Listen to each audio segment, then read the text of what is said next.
Their belief in God wavered, and they no longer feared the day of judgment. This was a recurring theme not only with Moses, but with many of the prophets that came after him.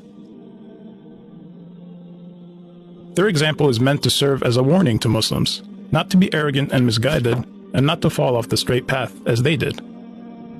The chapter then presents the example of Abraham, who's considered the father of all prophets, and the patriarch of the children of Israel. Unlike them, he completely submitted himself to the will of God, and followed his guidance. God tested Abraham in so many difficult ways, yet each time he succeeded in fulfilling God's commandments. One of the early examples of these tests was when he challenged his father and his entire community and called on them to stop worshiping idols and to worship their creator, Allah, the one and only God. As a result of his message, he was captured and thrown into a large fire, but God blessed him and saved him from the fire, and he came out unharmed. Another major test he faced was later in his life, when God ordered him to take his wife Hajar and their newborn son Ismail and leave them in an arid valley in the Arabian Peninsula, alone with no food and water.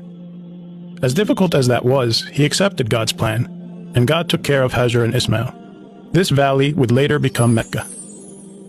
Abraham would be tested again years later, when God ordered him to go back to his family in Mecca and to sacrifice his son Ismail.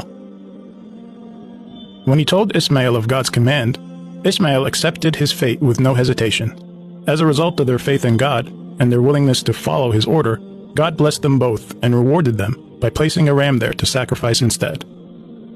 This was yet another difficult test from God that Abraham passed successfully. God then informs him that he will make him into a role model and an example for people to follow.